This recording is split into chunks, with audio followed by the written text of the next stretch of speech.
Let's see some numericals based on the adsorption, that is mainly based on the Freundlich adsorption isotherm equation.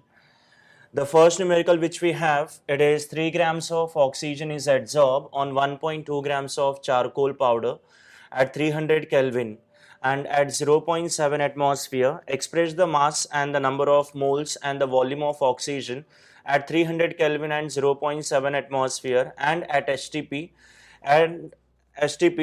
adsorb per unit gram or per unit gram adsorbent.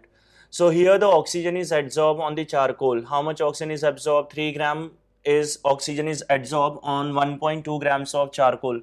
We have to calculate the mass of oxygen which is adsorbed per unit gram of adsorbent. Per unit gram of adsorbent, that is how much mass of adsorbent, that is oxygen, is adsorbed per unit, that is 1 gram of on a 1 gram of charcoal, plus we have to calculate the number of moles, means ultimately the mass we will get, we have to convert it into number of moles, and the volume of oxygen, that is O2 at 300 Kelvin and at 300 Kelvin and 0.7 atmosphere, as well as we have to calculate the volume at HTP also.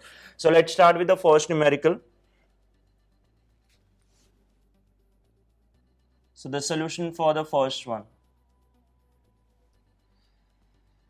First, the mass of adsorbate,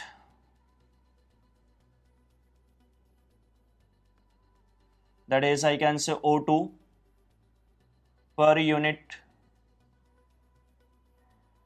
gram adsorbent. So mass of adsorbate per unit gram adsorbent. So total mass of oxygen which is adsorbed is 3 per unit, that is 1.2 grams. So here I can say that on division you will get 2.5 gram.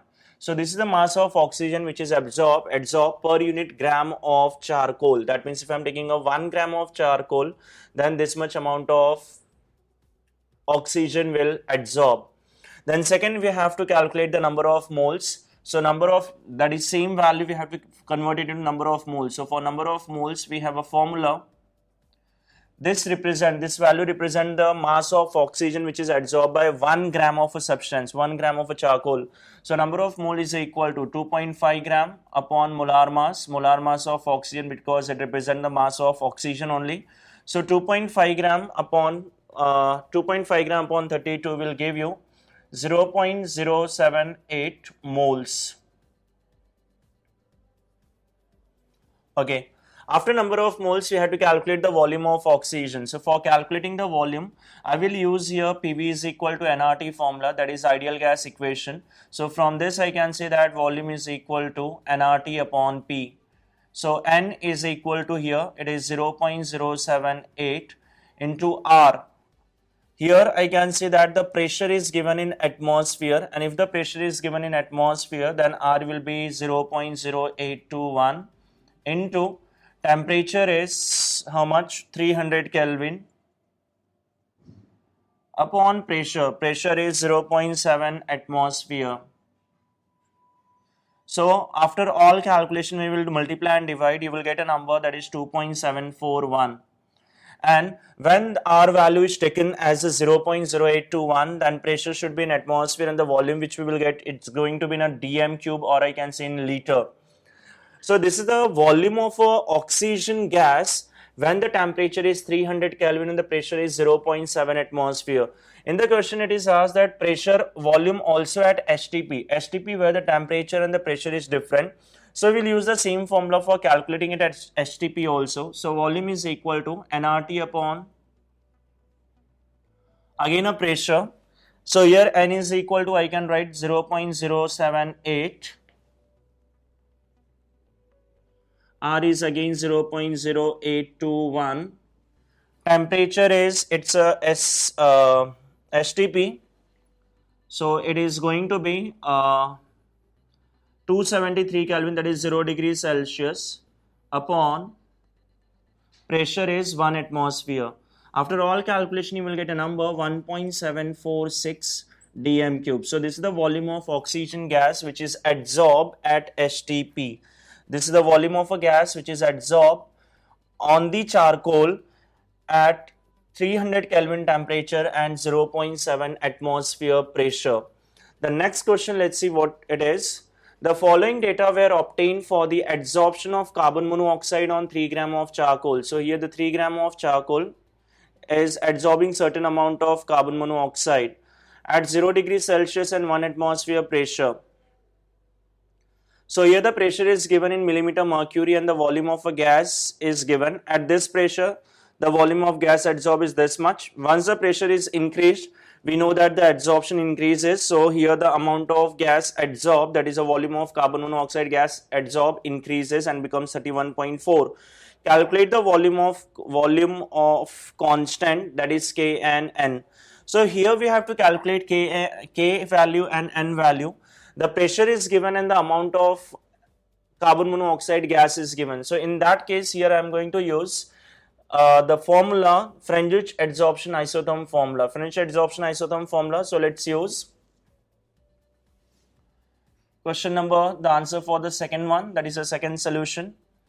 We have a formula for French, that is x upon m is equal to Kp raised to 1 upon n. So taking a log on both sides, for the calculation, let's take a log of x upon m is equal to log of k plus 1 upon n times log of p.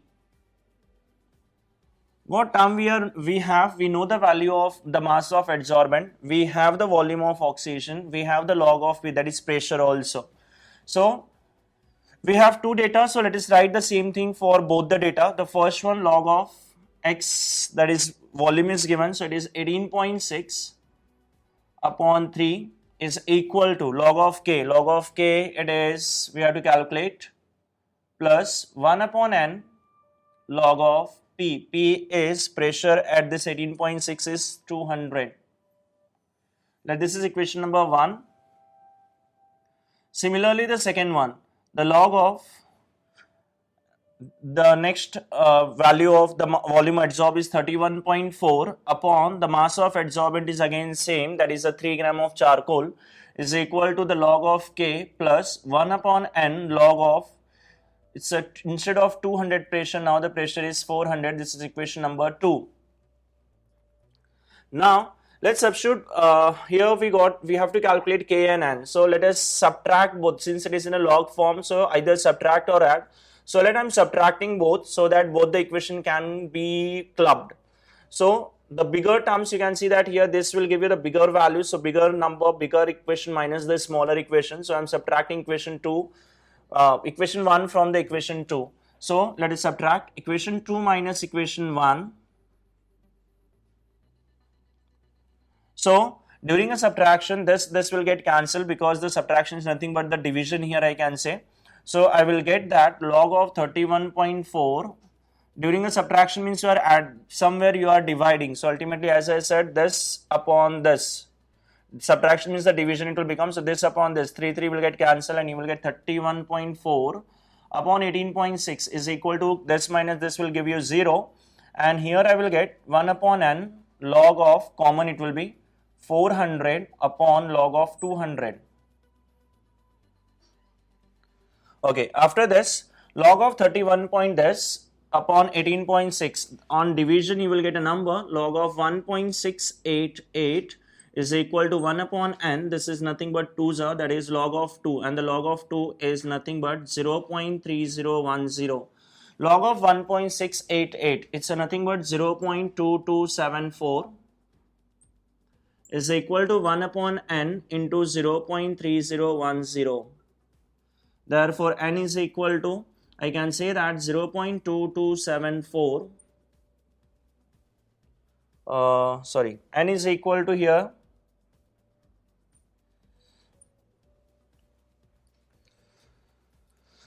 so here n is equal to, I can say that,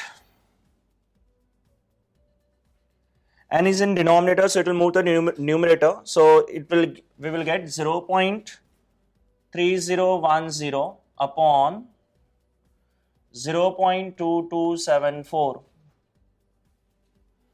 So here finally I will get a value greater than 1, that is 1.32. This is the value for n. N is equal to 1.32. Okay, once I got a n, we have to calculate k also. So for calculating k, Substitute the value of n either in equation 1 or equation 2, because once I got a k also, once I got n also, then only the left thing is that is k. So substituting this in equation 1,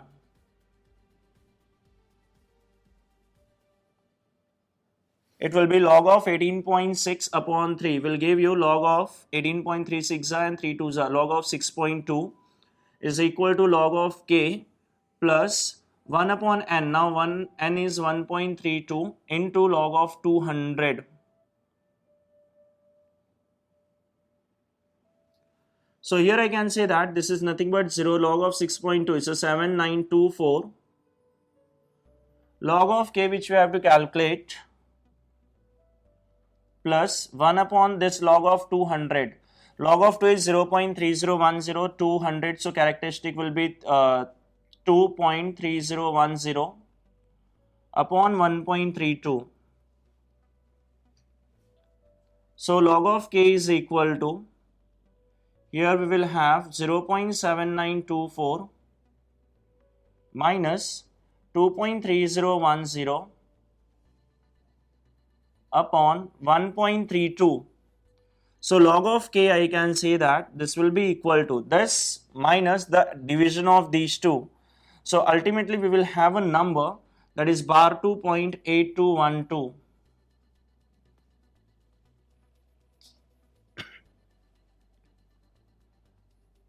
So k is equal to, here I can say that the anti-log of, we have to calculate k, so taking anti-log on both sides, so anti-log of bar 2.8212, the anti-log of 8212 is 0.662, so it will be 0.0662.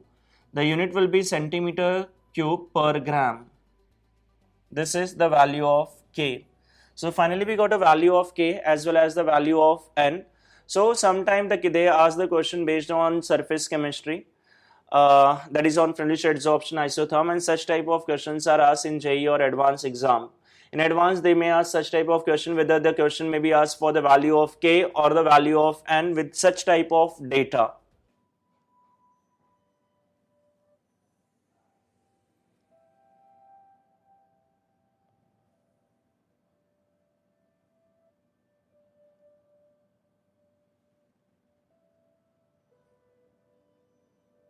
The catalysis, or I can say a catalyst. Now the catalyst about the catalyst first. The catalyst we all had learned about the catalyst in the lower standard, that the catalysts are those substances which are responsible or which increases the, or which fasten the rate of reaction, which increases the speed of reaction to a higher extent. So catalysts are the substances which are used to increase the rate of reaction, and that process which involves the use of catalyst to increase the rate of reaction is called as catalysis. So catalyst is the name of a substance, chemical substance, which are used to increase the rate of reaction, and that process which increases the rate of reaction, and that process where we use it in when we use a catalyst is called as catalysis. So about the catalyst, as I said, these are the substances which are used to increase the rate of reaction. For example, suppose I have a reaction, the decomposition of potassium chlorate, KClO3. It decomposes and produces 2 moles of KCl plus 3 moles of oxygen. The process is very slow because the process is very slow in the absence of a catalyst, that is a decomposition reaction. But once the magnesium dioxide is added into this, the rate of reaction becomes very fast. The reaction occurs with a very high speed. That means after the addition of magnesium dioxide, since the rate of reaction increases to a very high level, that's why the magnesium dioxide is considered as a catalyst in the case of this reaction. So, and the whole reaction here, on the basis of the catalyst, the reactions has been divided into two types. The one is called as a catalyzed reaction, and the second is called as uncatalyzed reaction. Now, what is catalyzed reaction and what is uncatalyzed reaction? The catalyzed reactions are those reactions which is carried out by using a catalyst. Means if the in a reaction, if the catalyst is used, we call it as a catalyzed reaction. But at the same time, if catalyst is not used, we call it as a uncatalyzed reaction. So catalyzed reaction and uncatalyzed reaction. Okay, now let's see the certain characteristics of a catalyst. The first characteristic.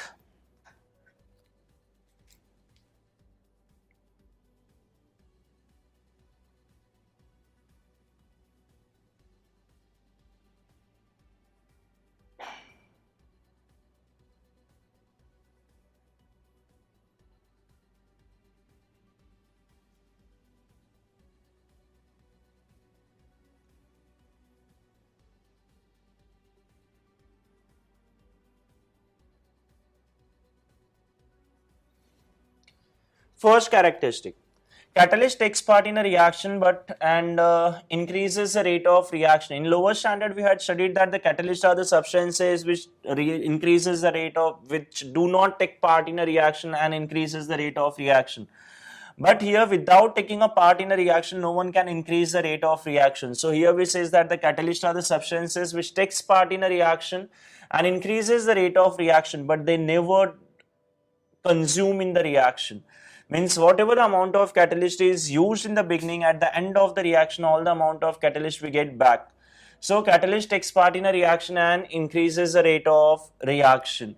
For example, suppose I have a reaction, 2 moles of sulfur dioxide plus oxygen, which produces 2 moles of sulfur trioxide. All are in a gaseous state. Here the catalyst which is used is nitrogen dioxide, that is NO2. If I'm using NO2 as a catalyst, now how the reaction takes place? Let's see how the steps for the reaction. In the step, the reaction takes place in two steps. The step number one, the sulfur dioxide, instead of combining with oxygen, in a reaction we can say that, or we can see that in a reaction the SO2 is gaining oxygen and get oxidizes to SO3. And by just observing or looking to this reaction, we can say that SO2 is gaining oxygen from O2. But this is not true. In a reaction, when we learn the mechanism, during a mechanism or in the mechanism, we come to know that the SO2 is not taking oxygen from O2, instead it takes oxygen from NO2. So SO2 combines with NO2 and produces. NO2 gives 1 oxygen to SO2, so we get a 2 moles of SO3, which is a product, plus we get 2 moles of NO. So here we are getting a 2 moles of NO. Now the NO which is formed here, SO3 is a product, but NO which is formed here is called as an intermediate. That NO combines with the left reactant, that is oxygen, and get converted into 2 moles of NO2. That means we are getting our catalyst back. So in the beginning we uses 2 moles of NO2, and after the reaction you can see that we are getting the exactly same amount of catalyst back. So here the catalysts are the substances. In the reaction the mechanism says that the SO2 and NO2 is reacting together. So here I can say that the catalyst takes part in a reaction. That's a different thing, that they do not get consumed in the reaction. Whatever the amount of reactant catalyst you use in the beginning, at the end we get the same amount of catalyst back. Then the second characteristic, the characteristic number 2. Catalyst does not affect equilibrium state.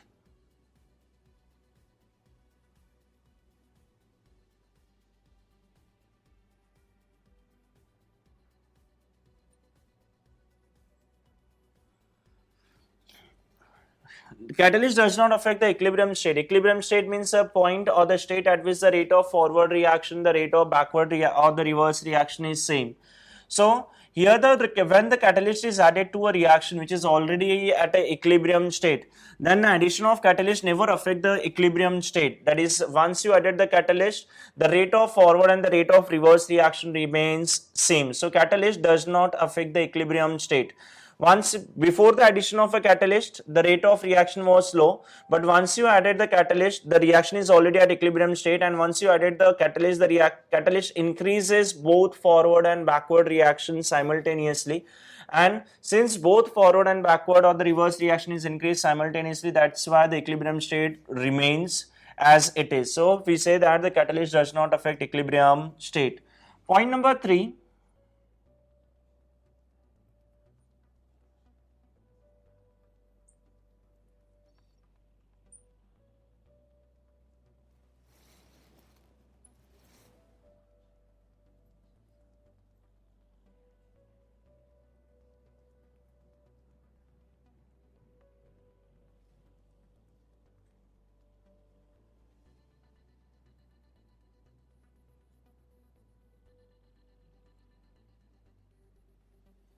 Point number 3.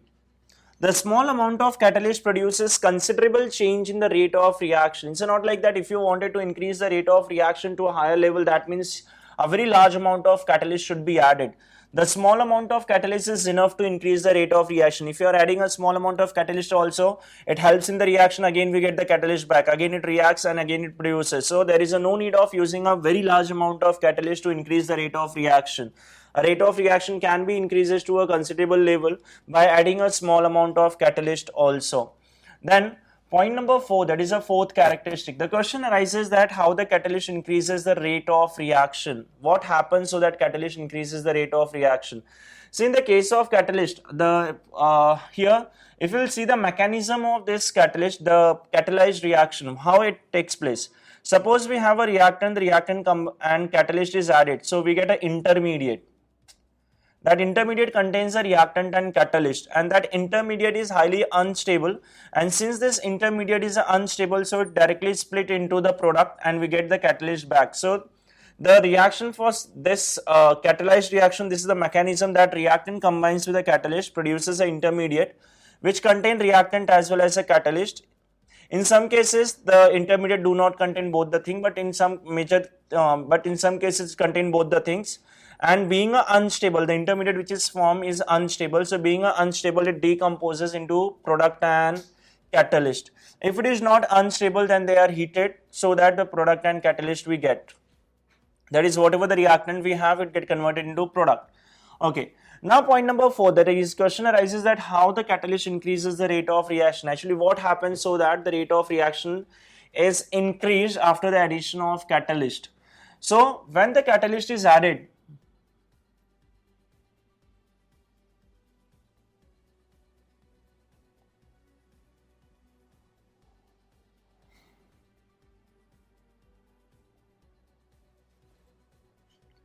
when the catalyst is added, the catalyst decreases the activation energy. The activation energy of the catalyst decreases. When the catalyst is added, the activation energy of the reaction decreases. Catalyst, after the addition, catalyst changes the mechanism of the reaction, and it uses such a mechanism in which the reaction can be carried out by using a small amount of energy.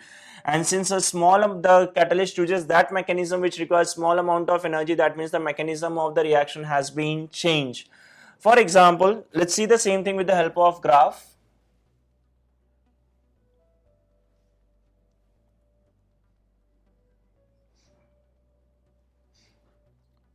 Energy, and here the reaction, the progress of reaction, I can say.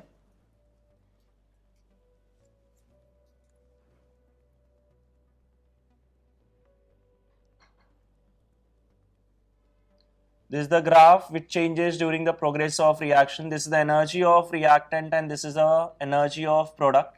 This is called as transition energy, as we all know, and this is called activation energy. Activation energy means this value. So this is called activation energy.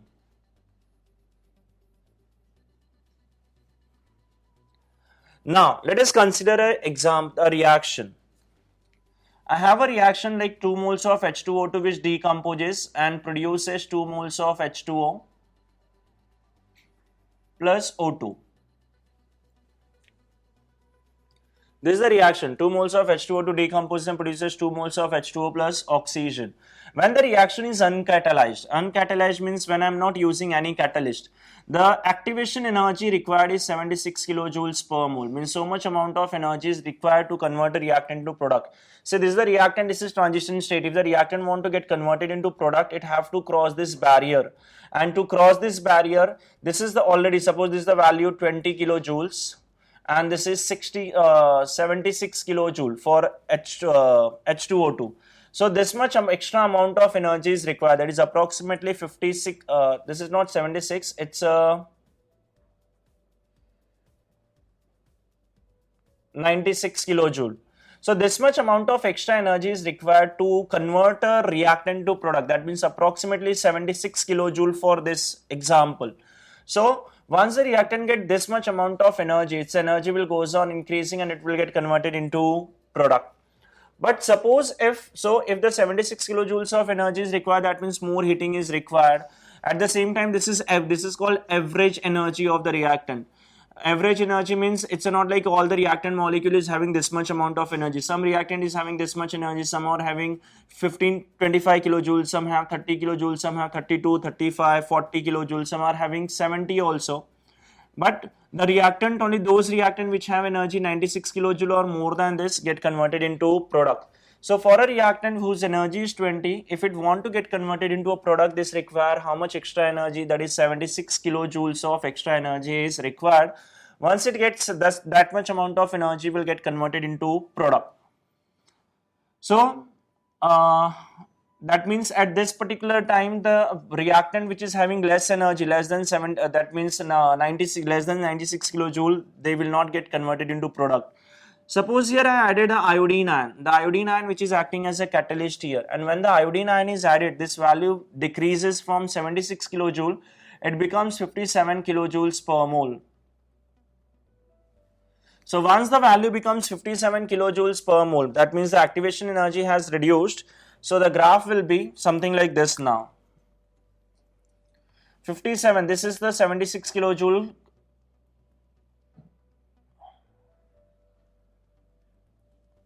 So now it is 57 kilojoule. So all the reactant molecule whose energy was between this to this, which was not initially getting converted into a product, but after the reducing the activation energy, this much amount of extra reactant will get converted into product. That means more amount of reactants are getting converted into product, that is activation rate of reaction will increase. Instead of iodine ion, suppose if I am adding an enzyme as a catalyst, enzyme catalyst, then this value reduces to 8 kilojoules per mole, and if the value reduces to 8 kilojoules per mole, that is the rate of reaction will be increases by a very large value, that it will be something like this.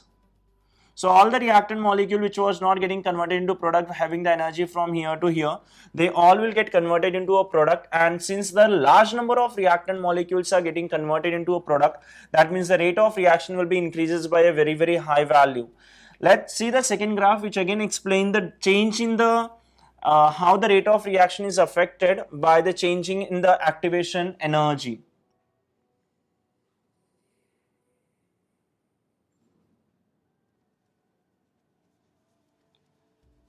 This is the fraction of molecules, the reactant molecule, and here we have energy. The energy increases, like this is the activation energy.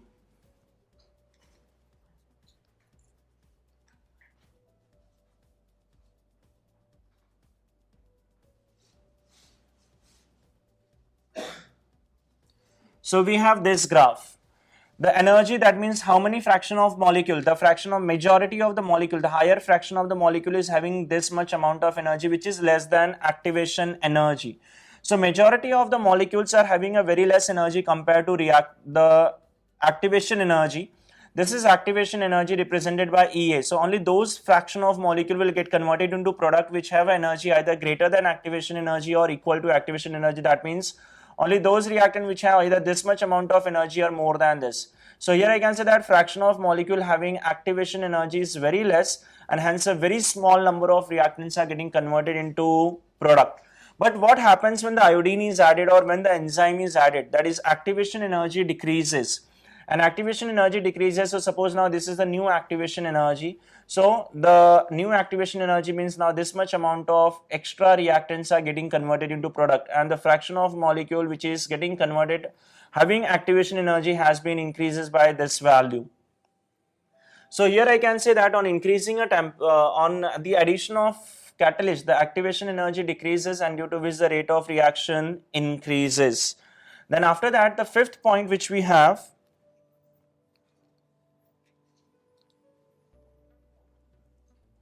catalyst does not affect the energy of reactant and product.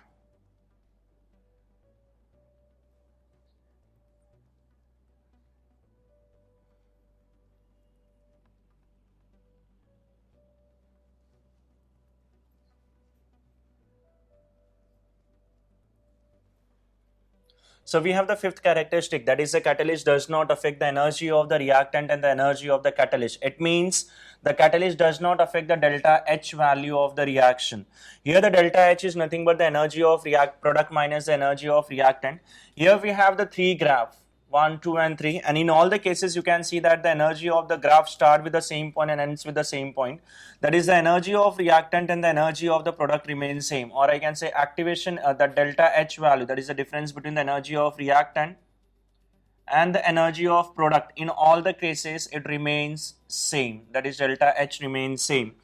So catalyst, whether the reaction is a catalyzed or uncatalyzed, its energy of reactant and product, that is delta H value for catalyzed and uncatalyzed reaction is same.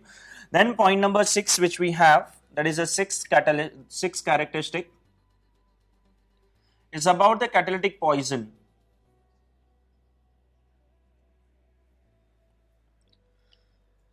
The catalytic poison are those substances which affect the activity of the catalyst, which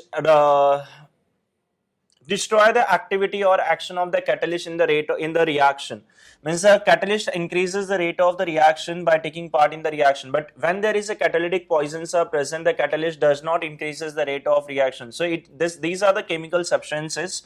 Catalytic poison are the chemical substances which nullify the effect of the catalyst in the reaction, means which destroy the effect, or I can say destroy the effect of the catalyst in the rate of reaction. Then point number 7. Here in the case of this catalytic poison, I can say the example, when this reaction is carried out in the presence of vanadium pentoxide, here I had used NO2 as a catalyst.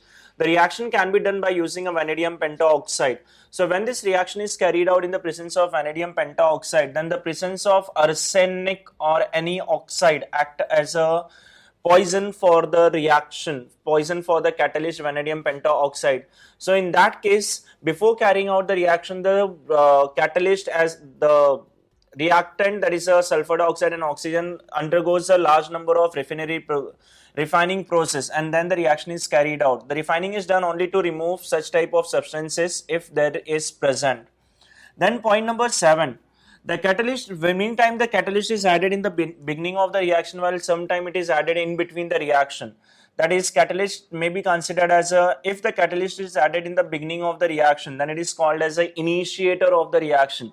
While there are the certain reactions in which the catalyst is added during the reaction, means in that cases the catalyst does not require to initiate the reaction. Means if the catalyst is added in the beginning, so these are the reactions where the catalyst is required to start the process. For example, suppose I have a container which contains two gases, that is hydrogen gas and oxygen gas.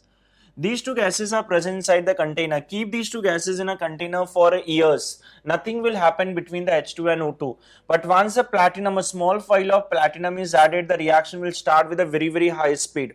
That is, the reaction has started between the same hydrogen and oxygen gas which was kept for years, but nothing was happening. But once the platinum is added, the reaction start and with a very high speed. So in that case, the platinum is considered as an initiator for the reaction. That is, this the catalyst which initiate the reaction as well as speed up the rate of reaction. So these are the some properties or the characteristics of the catalyst. The first one, again, let's see.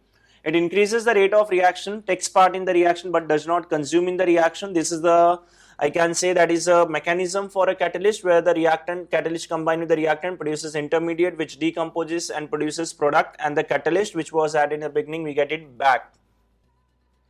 Second, it does not affect the equilibrium state as it increases both forward and backward reactions simultaneously.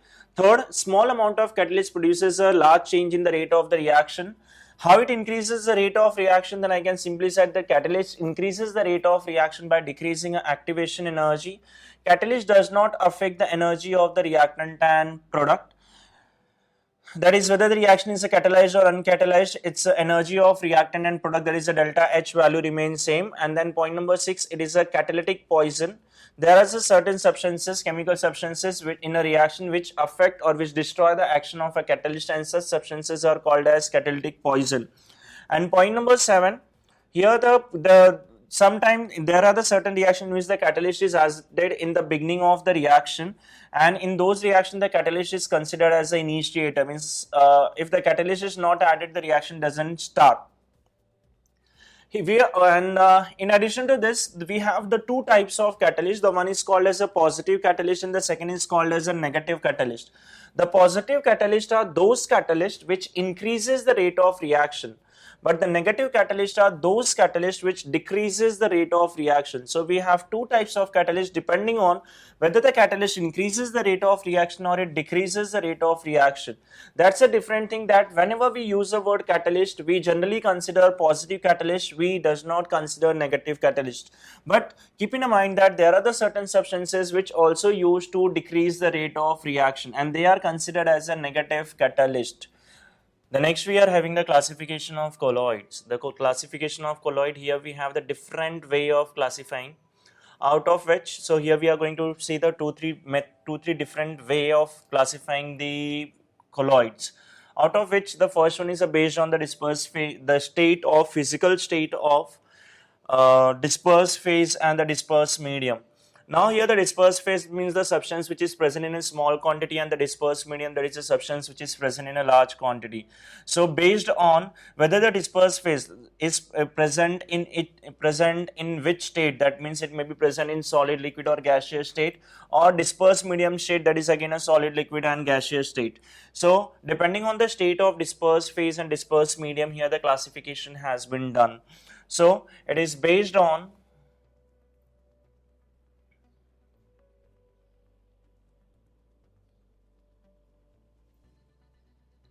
physical state of dispersed phase and dispersed medium.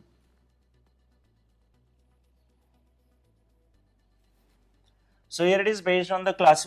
This first we are classifying the colloid on the basis of the physical state of dispersed phase and dispersed medium. So here, so let we have dispersed phase, then dispersed medium, then next is the name of the colloidal system,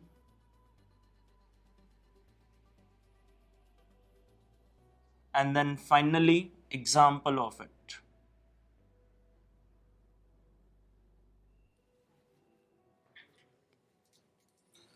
So dispersed phase and dispersed medium, this is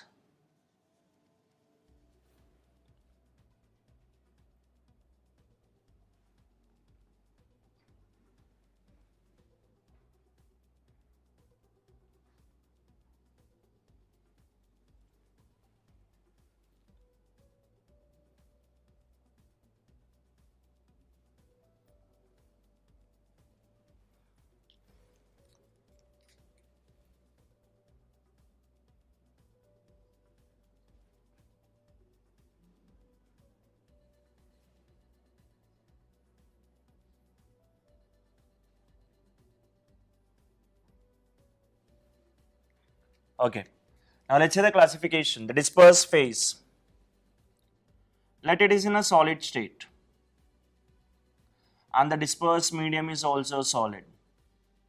If both dispersed phase and dispersed medium is in solid state, then that mixture, the colloidal mixture which we get, is called as solid sol. We call it as solid sol. The example for this solid sol is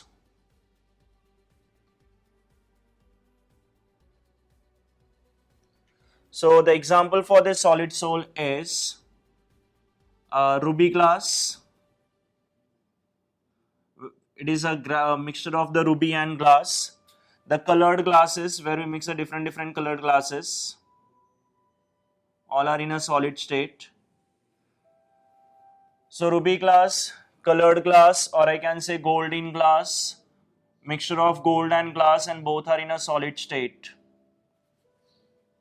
So solid in solid, that is the dispersed phase is also solid, and the dispersed medium, both the substances which we are mixing to form A colloid, they are in a solid state, and the state of a the physical state of a colloid always depends upon the physical state of the substance which is present in a large quantity. Here the substance present, here the dispersed medium, that is a large quantity substance, is in solid. So if it is a solid, then whole whatever the examples we are having, whatever the colloids we have, all are in a solid state. So solid sole colloid is always in a solid state.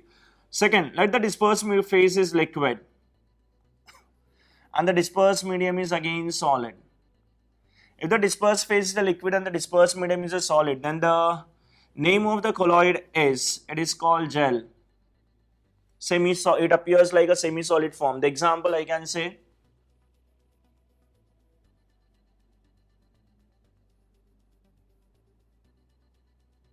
butter, cheese, gel,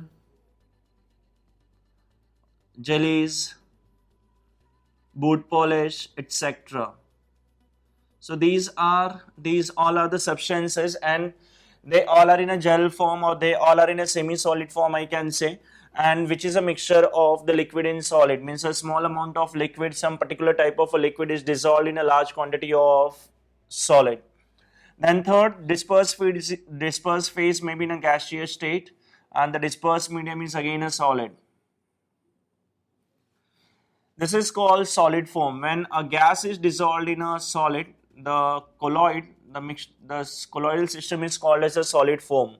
The example for the solid form is, that is gas in solid. Sponge. The sponge is in solid state, but that sponge is having a large number of the holes on its surface, and internally also it is a hollow. And since there is a large number of holes on a surface, so from the holes I can say that whatever the gases or the air particles are there, air molecules are there, those air molecules enter in a sponge, and if the air is entering in a sponge, it means that sponge is a solid which is containing a air also present inside. So sponge. Similarly, we have pumic stone.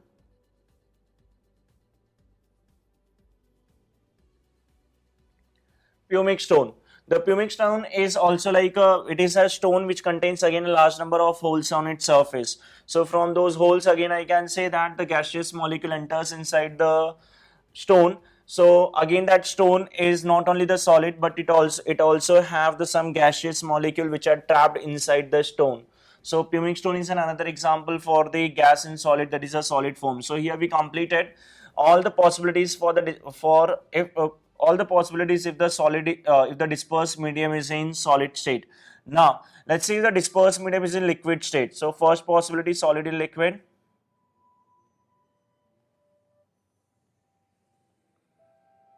If the solid is dissolved in liquid, then the colloid is called as a sole. If the solid is dissolved in solid, it is called solid sole, but when the solid is dissolved in a liquid, it is called as a sole. The example I can say for the sole, paint, where the some solid particles are dissolved in oil. The second is gold sole. The third we are having starch, dispersed in water, that is starch present in water. So these are the examples I can say which we are having for solid in liquid, that is a sole. Then silver in water I can say the another example. Then after solid in liquid, the next is liquid in liquid.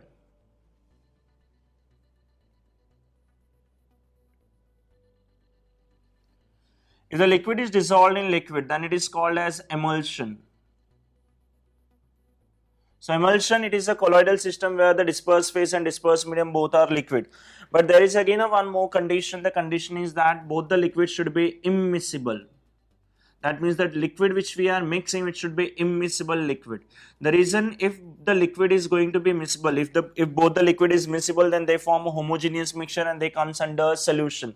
The example I can say the alcohol and water. Alcohol and water are a miscible liquid, and being a miscible liquid, they mixes with each other, they form a homogeneous mixture, and hence the water in alcohol in water is considered as a solution, not the colloid. So for a colloid, the two liquid which you are mixing, they should be immiscible, and the colloid which will be formed is called as emulsion. The example for emulsion, I can say milk, which is a mixture of fat and water, Cod liver oil, the oil which we get from the fish, which contains small quantity of oil again.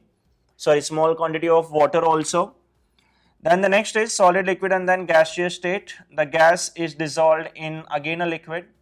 That is here, the dispersed phase is a gas and the dispersed medium is a liquid. So it is a type of gas and liquid. The example for gas, the name of gas and liquid. If the gas is dissolved in liquid, then it is called as foam. We called it as foam. The example for foam, I can say shaving cream,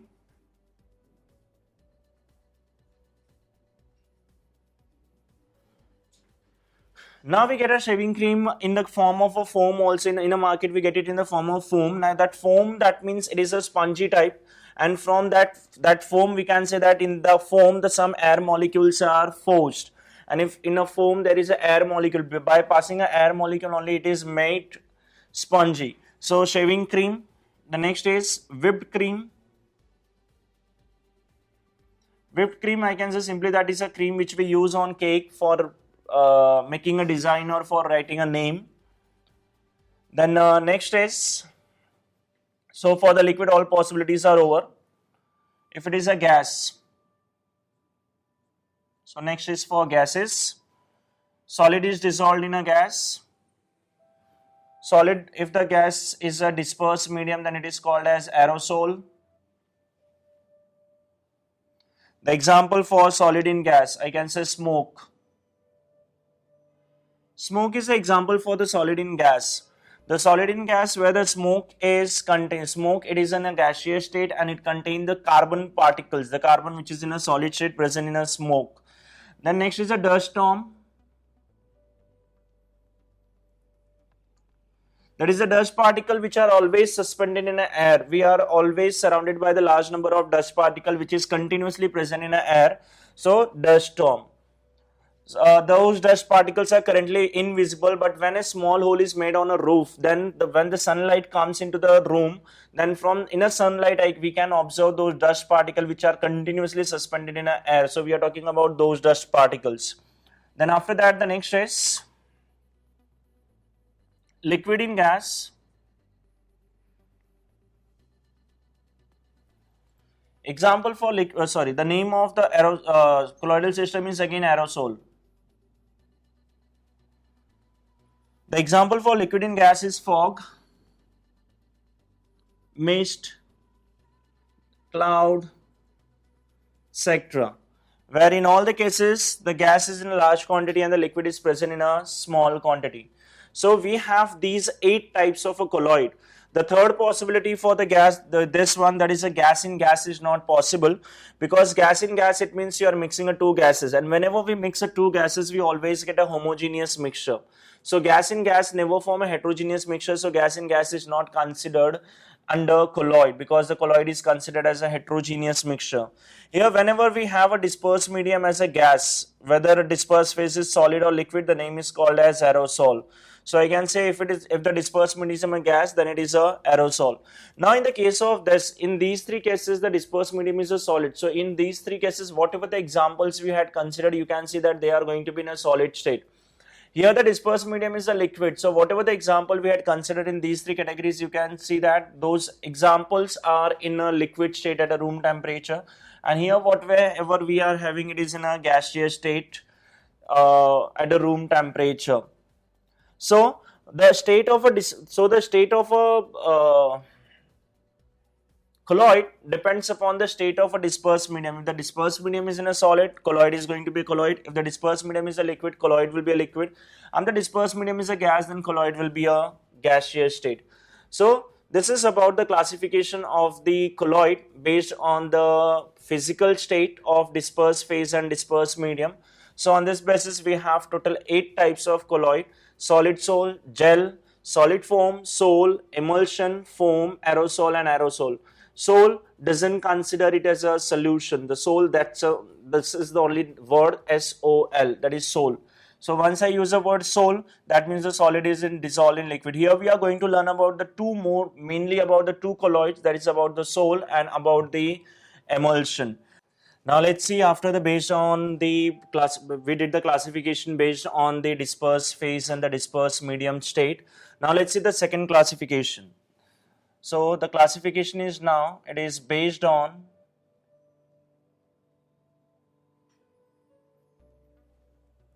interaction between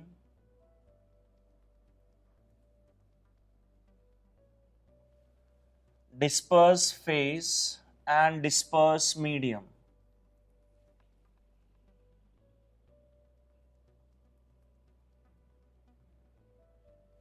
So here we have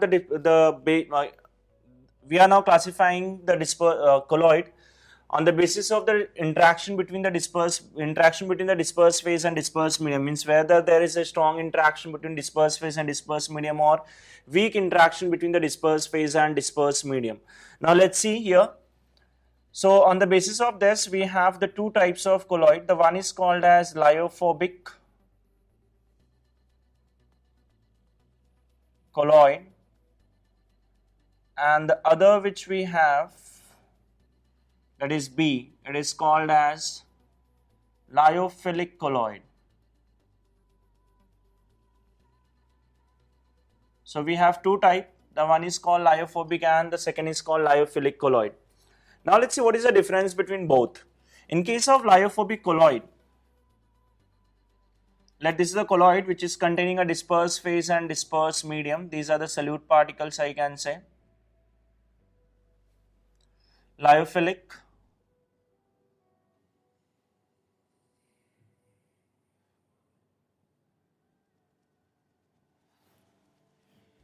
In case of lyophobic, the lyophobic, lyo means, here the meaning of this, lyo means the solvent. Phobic, that is a phobia, fear, or I can say it's a hate, that is hating. Lyo means again a solvent. Philic means loving. So I can say that this is solvent hating colloid and this is solvent loving colloid. And the name itself says that where the interaction will be more and where the interaction will be less. Since it is a solvent hating colloid, so here in this case the interaction between the disperse phase and disperse medium is very weak. While in this case I can say that in case of lyophilic colloid, the interaction between the disperse phase and disperse medium is very strong, interaction is there. So this is, since the interaction between the solvent, the disperse phase and disperse medium is very weak, so here this is, I can say that, less stable. We called it as a less stable, the reason because we can separate them easily. Interaction is weak, so we can break the interaction between the disperse phase and disperse medium easily by some process, and so that they will separate out, and once they separate out, that means the colloid is broken. But in the case of this lyophilic, the interaction between the disperse phase and disperse medium is a strong, and being a strong interaction, the breaking the disperse phase and disperse medium, that is a precipitating the colloid. Precipitating, that means we are separating the disperse phase and disperse medium, is difficult, and that's why it is said to be more stable colloid, highly stable, I can say. Here in case of lyophilic colloid, the particle size are bigger in size. Each particles are bigger in size, while in this case the colloid is formed by the aggregation of the small size solute particle, that is the solute particles are very small, so they aggregate and then we get a lyophobic colloid. Now here I am talking about the separation. Suppose if I separate the solvent and solute, disperse phase and disperse medium, here I separated this one. In this case I have the disperse phase particle and here we have disperse medium particles. So once they separated, after separating again, and I did the same thing in this case also, suppose that is the separation is done, the disperse phase and disperse medium. Here we have disperse medium and here I have disperse phase particle. So once the separation is done, again if I am mixing it, suppose once I separate it and after separating if I want to mix them, so here the mixing cannot be done, means they cannot be mixed easily, and if they cannot be mixed easily, that means colloid cannot be formed easily, and hence it is considered as lyophobic, and hence it is called as an irreversible colloid. That means once the colloid is broken, it cannot be formed easily just by mixing both the colloid. While in case of lyophilic, once you separate it, mix them, again just mix them, they will mix easily. Lyophobic, in case of, since they can be mixed easily, that's why I can say that lyophilic is a reversible and this is irreversible colloid. Since here the interaction between the dispersed phase and dispersed medium is weak, so after separation they cannot be mixed easily. So irreversible, while this is reversible. In case of lyophobic and lyophilic, suppose in the beginning if I want to prepare lyophobic colloid and lyophilic colloid both, then during the preparation also they can be prepared easily. It is prepared easily just by mixing the dispersed phase and dispersed medium. While this requires some special type of mixing, it does not mix, means if you want to prepare a lyophilic colloid, then lyophobic colloid, then lyophobic colloid cannot be formed easily. It requires some special mixing, special condition or special mixing for the formation of lyophobic colloid. Here I said that we separate both the dispersed phase and dispersed medium, and this separation of dispersed phase and dispersed medium is called as coagulation. We are going to learn about the coagulation, how the separation is done and all. So this is called coagulation, that is the separation of dispersed phase and dispersed medium. So in the case of lyophobic colloid, solvent and solute can be separated easily, and for the separation we have the different method, out of which the one method is the addition of electrolyte. The electrolyte are the substances which produces ions in the solution. So here to separate the dispersed phase and dispersed medium we add electrolyte, and the same thing I am doing here also. Since the interaction between the dispersed phase and dispersed medium is very weak, so a very small amount of electrolyte is required for splitting or for the coagulation, while here I can say the large amount of electrolyte is required for the separation of the dispersed phase and dispersed medium in the case of lyophobic and lyophilic.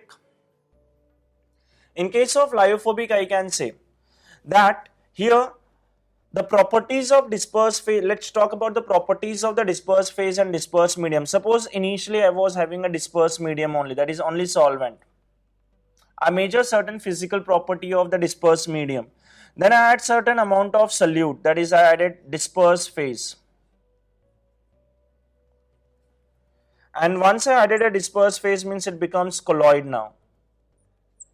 So initially I was having only dispersed medium and now the dispersed phase.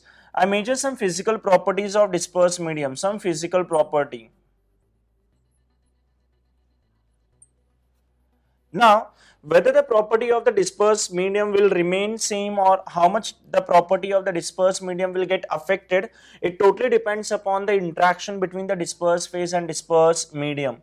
If the interaction between the dispersed phase and dispersed medium is very strong, then the property of the dispersed medium will be affected by a large value, because the dispersed phase is going to be the interfere in the properties of dispersed medium. If the interaction between the dispersed phase and dispersed medium is very weak, then in that case the dispersed phase doesn't interfere so much into the dispersed medium and hence the properties remains approximately same. So in case of lyophobic colloid, since there is a very weak interaction between the dispersed phase and dispersed medium, so the properties of this dispersed medium and the colloid approximately remain same, while in the case of this lyophilic, since there is a strong interaction between the dispersed phase and dispersed medium, so I can say that here the physical property of the dispersed medium and the dispersed phase means there is a large difference between these property. For example, suppose if I am measuring a viscosity I can say, which is nothing but the friction, the force of friction or opposition to the flow, I can say. In case of lyophobic, suppose I measure the viscosity of dispersed medium which is used here, and then I added the dispersed phase. Again I measure the viscosity. Since here the dispersed phase does not interfere to a large extent and hence the viscosity of the dispersed phase and dispersed medium remains approximately same. While in case of lyophilic, since the dispersed phase interfere a lot, so it has been observed that here in the case of lyophilic, the viscosity of the colloid is higher than the viscosity of the dispersed medium. Means that we are getting a difference between the colloid, the properties. Similarly, I can say the another property that is called as a surface tension.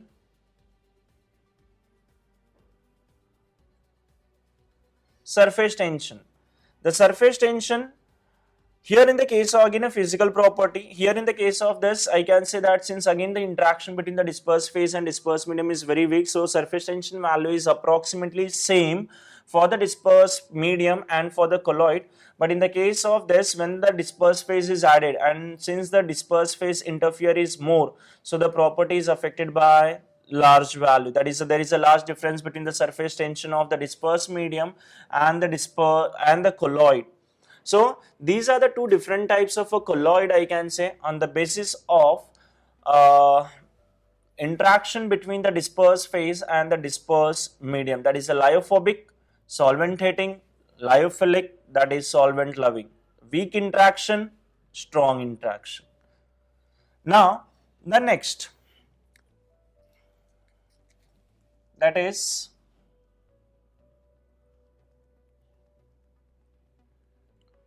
based on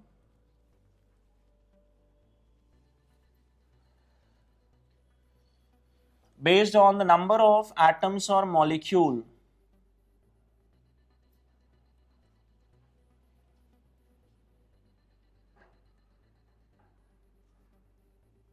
in a colloidal particle.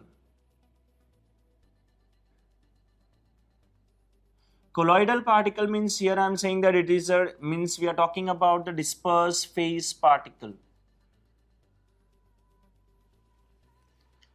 So on the basis of this, where how many, it means each solute particle is having how many atom or molecule, on this basis here the classification has been done. So here we have again a two types. The one is called as multimolecular colloid,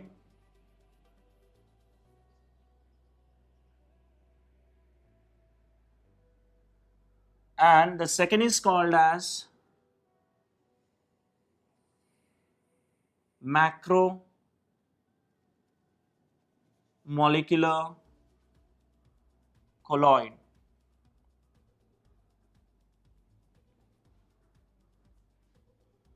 Let's see what are these two types, macromolecular and multimolecular colloid. In case of multimolecular colloid,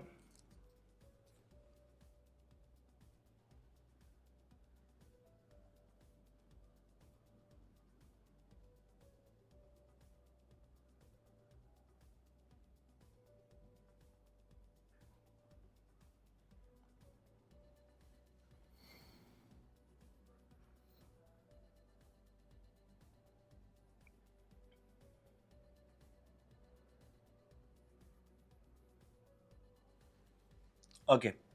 So multimolecular colloid, the name says that multimolecular means there is a many molecules in a colloidal particle. Now what is this multimolecular colloid? Now in the case of multimolecular colloid, the particle, solute particle or the dispersed phase particles are very small in size, and the solute particles are too small in size that it doesn't falls into the range of 1 nanometer to 10 raised to 3 nanometer. And since the solute particles or dispersed phase particles are less than 1 nanometer, that's why it is not considered as a colloid. But something is carried out so that what happened, whatever the dispersed phase particle we are having, they start combining, they start aggregating or associating. So when these solute particle aggregate, ultimately suppose one solute particle, the another solute particle comes and mixes with this, and if other comes and mixes, size will increase, another comes, again size will increase. So what happened here, due to the aggregation of the solute particle, the size of the colloidal particle goes on increasing, and it falls into the range of 1 nanometer to 10 raised to 3 nanometer. And once the solute particles start falling into the range of 1 to 10 raised to 3 nanometer, then we call it as a colloid. Means initially it was not a colloid, but it get converted into colloid by after the aggregation or the combination of the solute particles. Macromolecular colloid. In case of macromolecular colloid, what happened here, the dispersed phase particles are already very big, and since the dispersed phase particles are already too big, that it falls into the range of 1 nanometer to 10 raised to 3 nanometer. Here already the particle size is between the 1 nanometer to 10 raised to 3 nanometer. So here there is no aggregation is required, and we called it as a colloid. So I can say originally this is not a colloid, but originally this is a colloid. So the multimolecular colloid, as I said, the solute particles are very small, so to get into the range, the molecules are associating. Molecules are associating means each solute particle, for example, if I am talking about this solute particle, each solute particle is made up of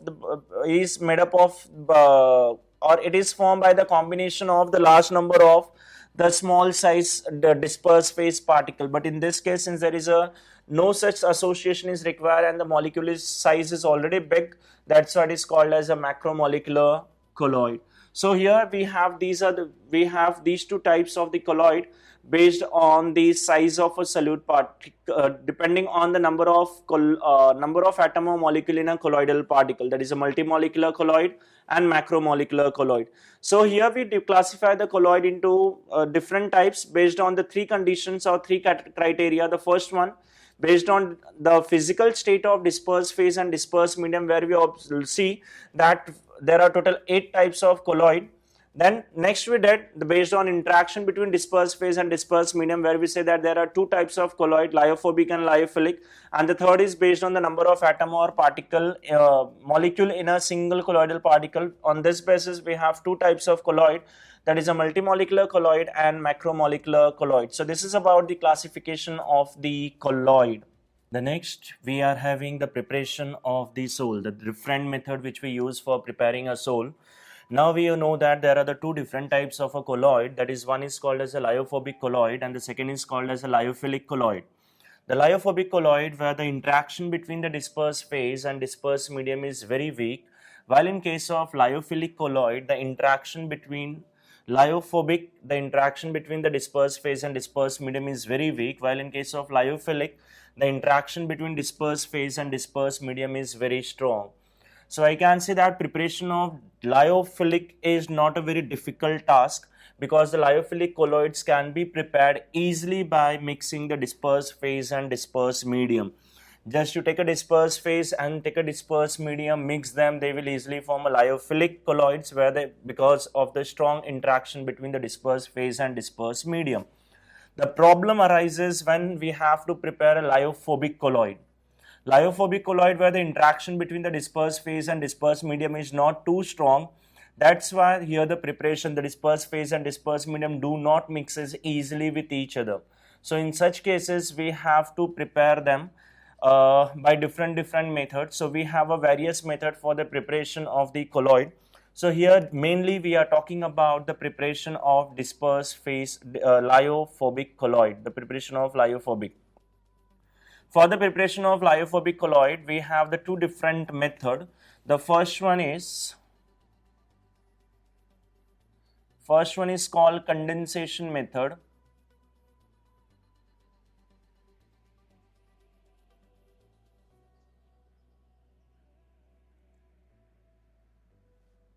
Condensation method.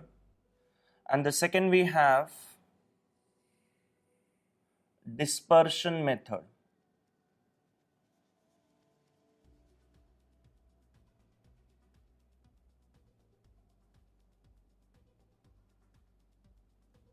So we have these 2 methods for the preparation of a colloid, that is a condensation method and dispersion method. Now let's start with the first one, that is a condensation method, and let's see how the colloids are prepared in condensation method. So I'm starting with the first one, that is a condensation method.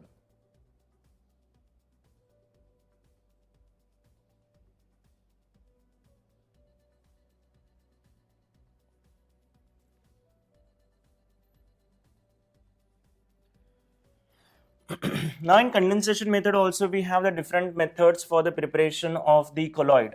In condensation method, what happens in case of this, actually the colloidal particles, the dispersed phase particles are very small in size. So those dispersed phase particles accumulate together, or they combine together, they condense together, so that their size goes on increasing, and ultimately they fall into the range of the colloidal size, that is 1 nanometer to 10⁻³ nanometer, and so that we call it as a colloidal. So condensation means the combining or the condensation of the molecules, the dispersed phase particle which are very small in size.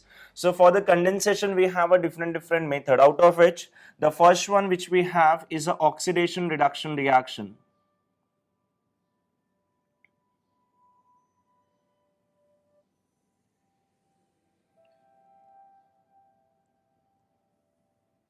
That means here the preparation, the dispersed phase, the colloid is prepared by the oxidation reduction reaction. Suppose depending on whether which reaction will be carried out, it depends upon which type of colloid is to be prepared, whether the colloid of metal is to be prepared or non-metal is to be prepared.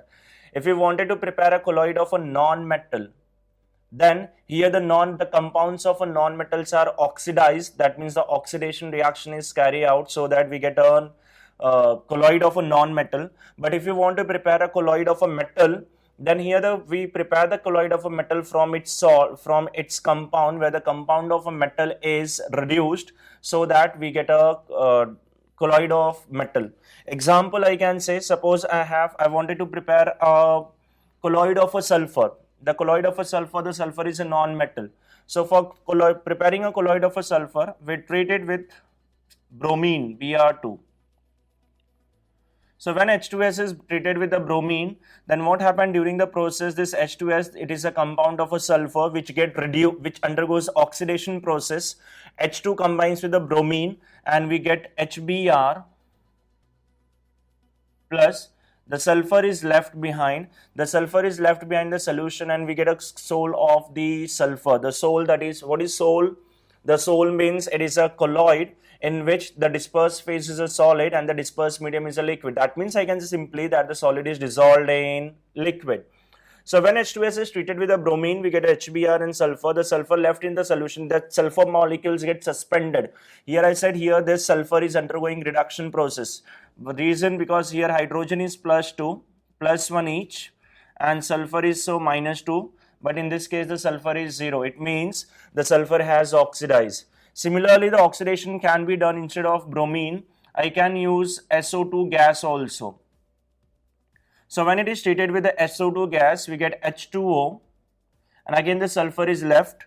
H2O, 2 oxygen is there, so it's 2 H2S, and total sulfur will be 3. So this is another method. Again here also here in this case also you can see that the sulfur from -2 is getting converted into a sulfur with the oxidation state 0. That means here again the non-metal sulfur is undergoing oxidation process. So in this case the oxidation is the sol which is to be prepared is prepared from its compound by the oxidation of the compound. Similarly, suppose if I wanted to prepare a sol of a metal, example, I want to prepare a sol of gold. So if you want to prepare a sol of gold, then we consider a compound of a gold, that is AuCl3. It is treated with the SnCl2.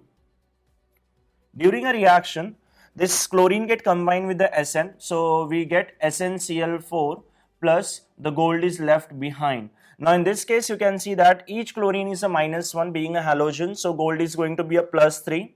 Its oxidation number will be +3, while in this case gold is in free elemental state, so its oxidation number is going to be 0. So you can see that the gold oxidation number has been reduced, and if the oxidation number has been reduced, that is a decrease, that means it undergoes reduction. Okay, now let's balance. It will be 3, so it will be 2.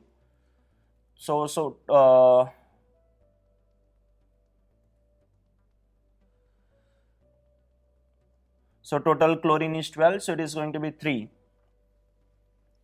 Okay. So this is the reaction. Similarly, suppose if I want to prepare a sol of platinum, then in that case platinum PtCl4, it is PtCl4 we consider, it is again treated with the SnCl2, so that again chlorine shifted with this and we get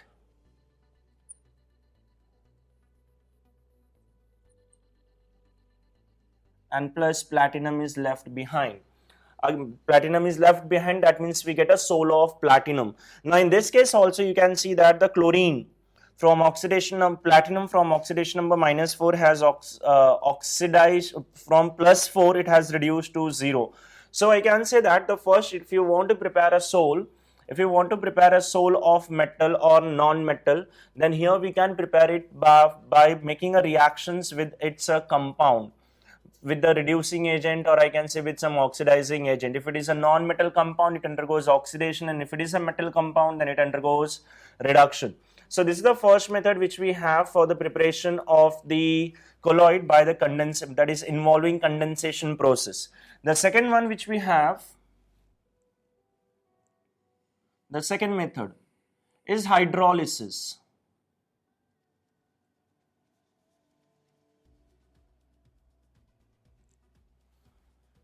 Hydrolysis method, this method is generally used for the preparation of the Fe, like suppose if I want to prepare the sole of a Fe, then Fe sole is prepared by the hydrolysis of its compound, that is a FeCl3.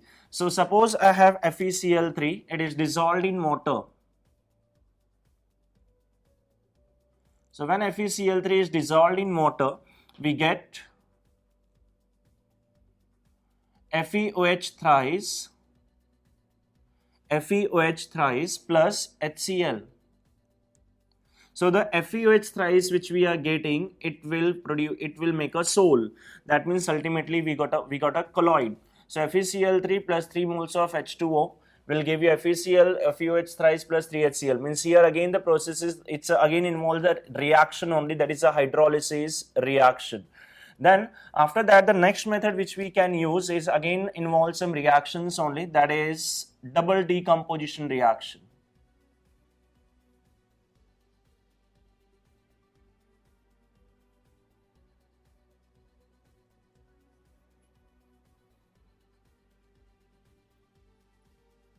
It involves double decomposition reaction.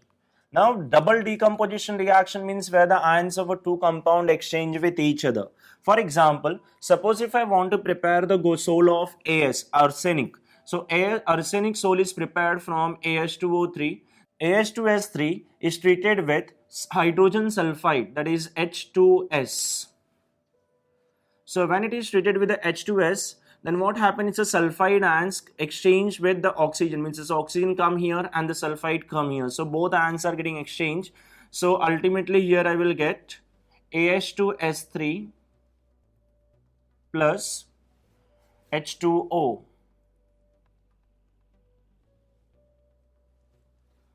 So this is a so here we get a sole of this AH2S3.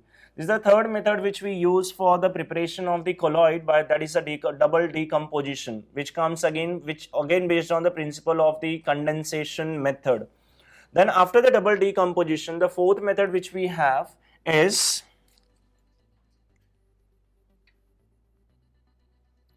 by exchange of solvent.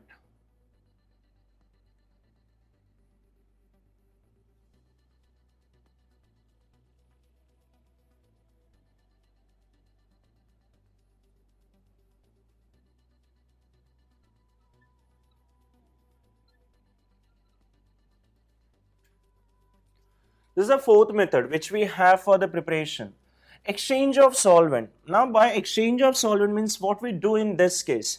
See, suppose there are the certain soles which suppose I want to prepare a sole of sulfur or phosphorus in water. But I know that the sulfur is insoluble in water, the phosphorus is insoluble in water. So what we do in this case, suppose I want to prepare the sole of sulfur and phosphorus in water. As they are insoluble in the sulfur and water, so preparation is not possible. So what I do in this case, the sulfur is soluble in alcohol. It is soluble in alcohol. But as I said, I want to prepare it in water, which is in water, it is insoluble. So in this case, first the sulfur is dissolved in alcohol. This is alcohol in which the sulfur is added. The sulfur will get dissolved into the alcohol. Once it is dissolved in alcohol, then the whole amount of this solution, that alcoholic solution of sulfur, is poured into the water. It is alcoholic solution of sulfur. It is poured in a water, and once the alcoholic solution is poured into the water, then sulfur is soluble in alcohol, and the alcohol form a hydrogen bond with the water, and hence I can say the alcoholic solution get dissolved into the water. That means it get condensed into the water, and so that here here I can say that the sole is prepared. So this method is generally used for the preparation of such a sole, in which the metal is the substance whose sole is to be prepared is insoluble in the main dispersed medium. So first it is prepared in some different solvent, in such a solvent which is soluble in the main dispersed medium. So as I said here, I have to prepare the sole of the sulfur in water, but sulfur is insoluble in water. So first I choose a solvent where the sulfur is soluble. So I come to know that the sulfur is soluble in alcohol, and alcohol can be accepted for dissolving a sulfur only if the alcohol is soluble in water. So all things are like matching. So we consider alcoholic solution of the sulfur which is poured into this, and so that once the alcoholic solution of sulfur is poured, you will get a milky color or milky colloidal solution, or the milky colloidal sol. Then after this, fifth one,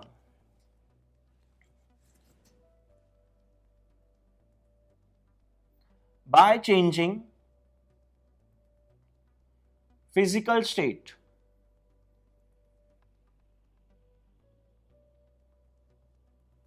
this is the next method.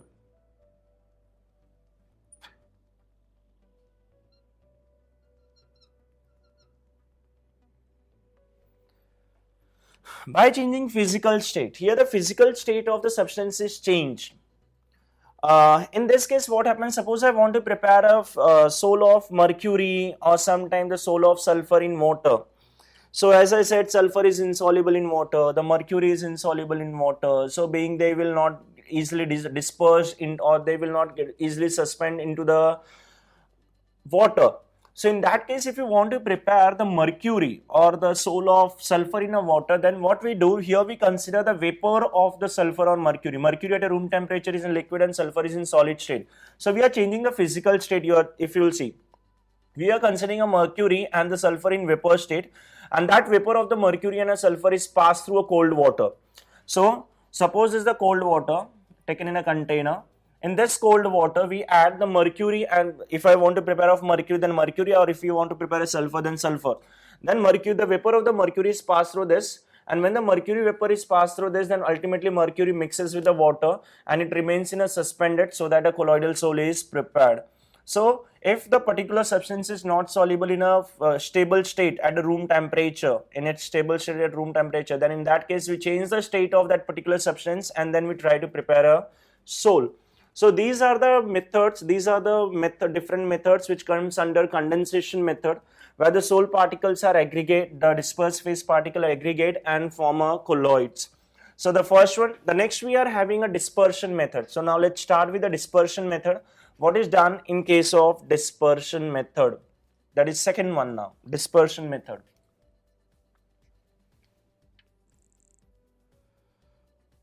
B.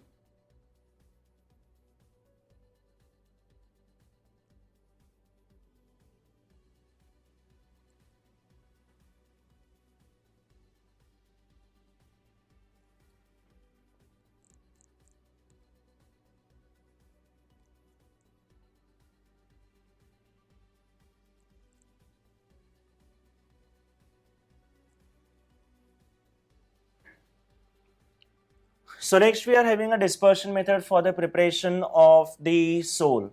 Now in dispersion method, as the name says, here the large size dispersed phase particles are dispersed, means they are divided into a small particle. In this case the particles were small, so they were aggregate or condensed. In case of dispersion method, the particles are already bigger in size, bigger than the colloidal particles. So first they are converted into small particle. That means here the dispersed phase particles are dispersed or broken into the small particles. So for breaking of those dispersed, or for the dispersion of those colloidal or dispersed phase particle, again we have different method. So let's see what method we use over here for the preparation of colloids. So first method which we use for the preparation of colloid in dispersion method is, that is the first one,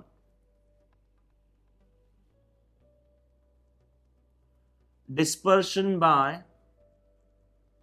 mechanical process, or it is called mechanical dispersion.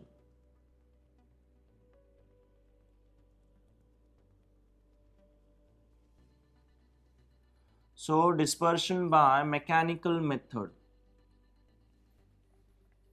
Okay, so here we have the lump of the colloidal particle. Those lump of the colloidal particle is first grounded.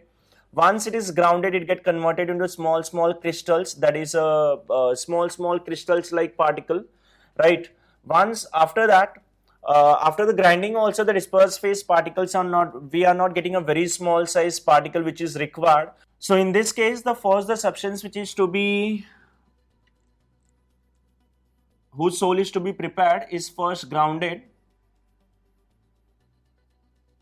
So when the grind is carried out, it get converted into a coarse particle.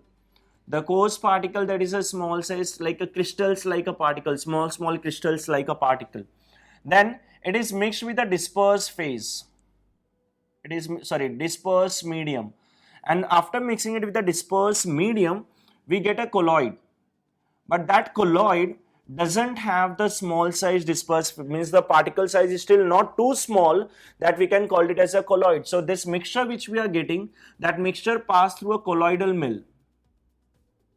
It is passed through colloidal mill. Now what is colloidal mill? And after passing through the colloidal mill, finally we get colloid. Now what is colloidal mill?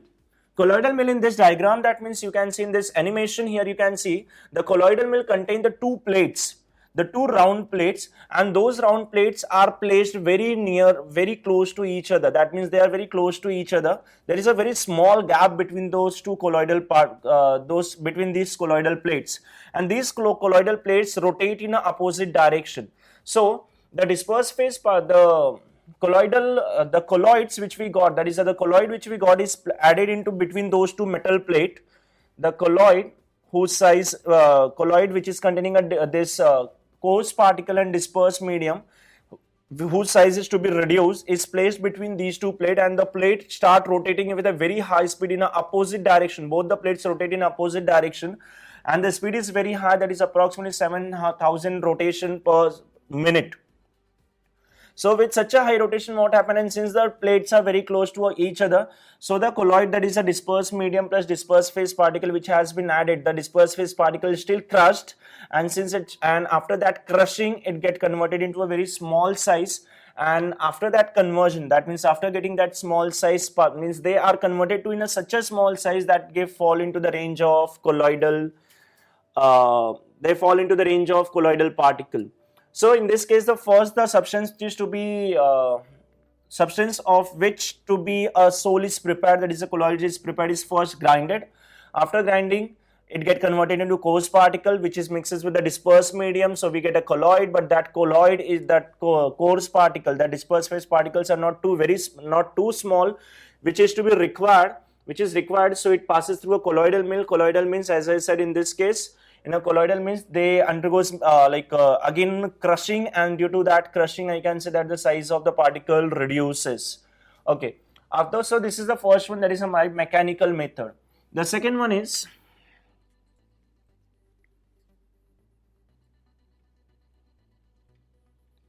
dispersion method by electrical dispersion.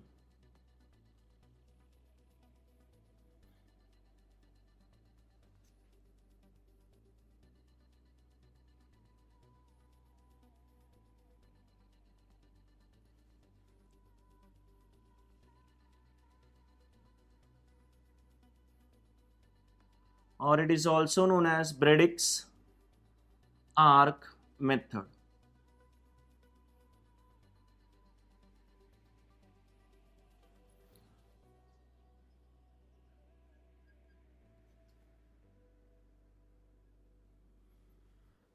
Okay, so the second one, that is by electrical dispersion method, or it is also known as a Bredik's arc method. Now in case of electrical dispersion method or Bredik's arc method, what happens actually? Now, this method is used for the preparation of the metal sol, that is a sol of a metal. In this case, the metal whose sol is to be prepared,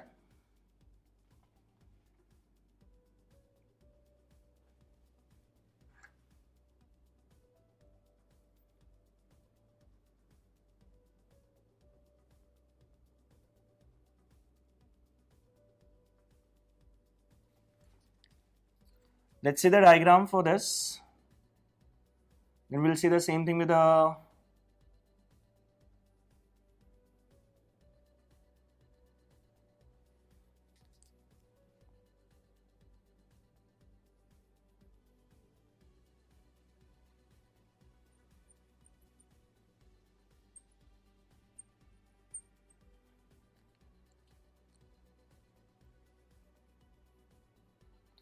this is a dispersed medium which whose for the preparation of the sol.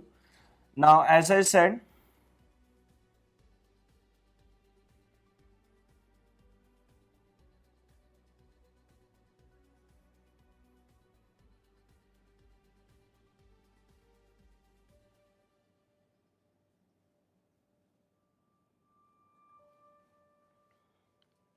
Okay. So as I said, this method is used for the preparation of the metal. So metal whose soul is to be prepared is converted into, or it is taken into the rod form. So these are the two metals electrode, the two metals electrode, that is a rod, I can say, electrode, metal electrode whose soul is to be prepared, right? So these are the two metal electrode whose soul is to be prepared. The dispersion medium, this is the ice, which is used as a freezing mixture, I can say. And now what happens when these electrodes are considered? Now there are these two electrodes are connected to the battery, that is negative terminal and positive terminal of the battery.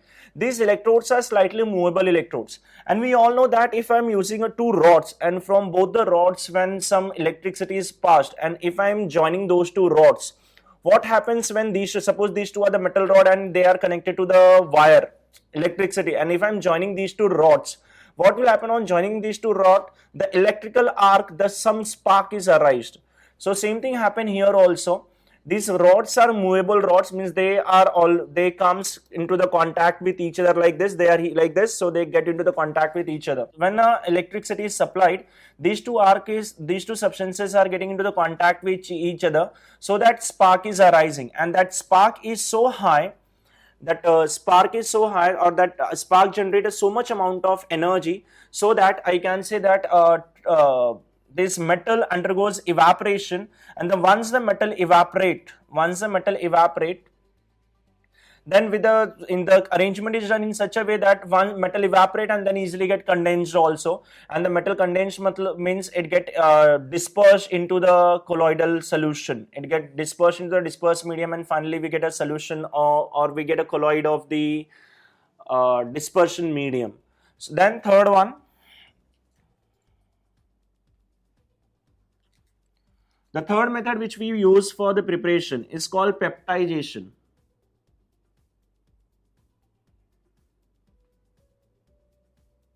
By peptidization.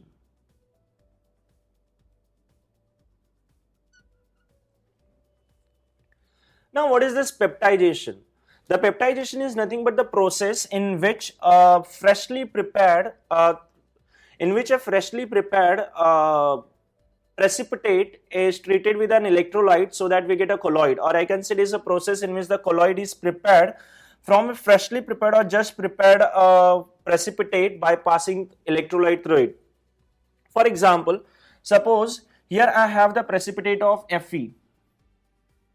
This is the mixture. I have the precipitate of FeOH thrice, right? And now I just wanted to, the precipitate has been formed. Now I just want, the precipitate has been formed in somewhere, the FeOH thrice is present on the surface or at the bottom, I can say, depending on its density. So when some electrolyte is added into this, some electrolyte like FeCl3, suppose I'm adding. Now what happens when FeCl3 is added? When FeCl3 is added, we get Fe3 plus and Cl3 Cl minus, right? So FeCl3 is producing Fe3 plus and Cl minus ion. So when these Fe3 plus and Cl minus entered inside this precipitate, that is in a mixture, then FeOH thrice start absorbing some suitable ions. Either it absorb the positive ions or it absorb the negative ions. So for example, suppose this FeOH thrice we have, it has been observed that it adsorb Fe3 plus ion. So when this adsorb Fe3 plus ion, so ultimately this is, suppose, FeOH thrice molecule. This is FeOH thrice molecule. Now it is adsorbing a positive ions now, so there will be a positive charge on the surface of this FeOH thrice. And this is not the case of the first one, only one FeOH thrice. All FeOH thrice is carrying a positive charge. So this is another molecule of FeOH thrice. Similarly, there will be more molecules of FeOH thrice and they are carrying positive charge. Now what will happen due to the generation of these charges on the surface? Once the FeOH thrice will carry the positive charge on the surface, so they will start repelling each other. They start repelling each other, means they will not combine together, and if they are not combining, then ultimately what will happen? Instead of forming a precipitate, the precipitate form because the FeOH thrice attract each other and they combine together, the size increases. But what I did, After by adding the electrolyte with them, we separate those particles by the adsorption of these charges, and since they carry charges, so now they will not unite. And if they are not unite, then one FeOH thrice will be here, one will be here, one will be here, one will be here, like this. And if they are like away from each other, and so that I can say that they get suspended into the dispersion medium. Suppose if the charge was not there, then what happens? If the charge is not there, this solute particle, this dispersed phase particle will start combining, and they will again form a precipitate. So by the addition of electrolyte, we just create a charge on them, and so that they are repelling each other and they are not forming a precipitate back. The same thing can be done by from AgCl also. Suppose I have the AgCl sol. Instead of FeOH thrice, suppose I have AgCl. AgCl again form a precipitate in a water. So that precipitate is broken by the addition of silver nitrate. Silver nitrate, if you are adding, silver nitrate means inside the silver nitrate will produce Ag plus ion and NO3 minus ion. So here the AgCl absorb Ag plus ion, and the same thing will happen if this is Ag, it will be surrounded by Ag plus. AgCl, it will surrounded by Ag plus. This is AgCl, will surrounded by Ag plus ion. And so that again the charges will develop on the surface, and due to which I can say that again the precipitation will not take place. That means a sol has been formed. So we have these different methods for the preparation of the colloid. Let's see again. We have two methods for the preparation of the sol. The first one is called as a condensation method, and the second is called dispersion method. Condensation method. In condensation, we carry out, as I said, these methods are generally used for the preparation of lyophilic colloids, lyophobic colloids, because the lyophilic colloids can be prepared easily by mixing dispersed phase and dispersed medium, as they have strong interaction in between. So condensation method, where the first we have the chemical methods, it is where the sol is prepared by the chemical method. In chemical method, we have some reactions like oxidation reduction, hydrolysis, double decomposition. I said for the oxidation reduction, what happens? In case of, if you want to prepare a sol of non-metal, then their compounds are oxidized, and if you want to prepare a sol of a metals, then their compounds are reduced. Like you can see the oxidation number has decreased. Hydrolysis, in case of this, the substance whose sol is to be prepared is undergoes hydrolysis process, means it mixes with the water, and so that like FeCl3 mixed with water, we get FeOH thrice. Then double decomposition method, we are having AH2, like ions are getting exchanged in between, and we are getting a sol. Then by exchange of solvent, this method I said is used when a sol, the dispersed phase is insoluble in the main dispersed medium So for preparing a colloid of such a sol, what we do, first we dissolve that dispersed phase into some other solvent which is soluble into the main solvent. For example, if you want to prepare a sol of sulfur in water, then sulfur is insoluble in water. So in that case, sulfur is first dissolved in alcohol, and then the mixture of that sulfur and alcohol, that is alcoholic solution of sulfur, is poured into the water, and so that we get a milky colloid. By exchange of physical state, if the substance is not soluble in a particular physical state, then its physical state is changed and then it is dissolved. Then we have the dispersion medium where the large size particles are splitted. So first I said dispersion mechanical method, I had just given the process. The substance is first grinded, a large substance, big size substances are first grinded to a coarse particle. Then coarse particle, that is it's a particle, not a very small, and they are like a crystals, I can say. And then it is dissolved into dispersed medium, so that mixture which we get is passed through a colloidal mill. I will not say that it's a colloid. Here we are not getting a colloid. I will just call it a mixture of this dispersed medium and that coarse particle. It passes through a colloidal mill and we get a colloid. Then by electric arc dispersion method, we observe that how the spark is created here. Then by peptidization method where I can say that it is the process in which the sol of a freshly prepared substance is prepared by the addition of some electrolytes. So here, if I want to prepare a sol of FeOH thrice, which form a precipitate, we add an electrolyte like FeCl3. So FeOH thrice adsorb either positive ion or negative ion, and since this carry charges, so they will not unite together, and finally we get a colloid. So these are the different methods which we are having for the preparation of colloids, that is a sol.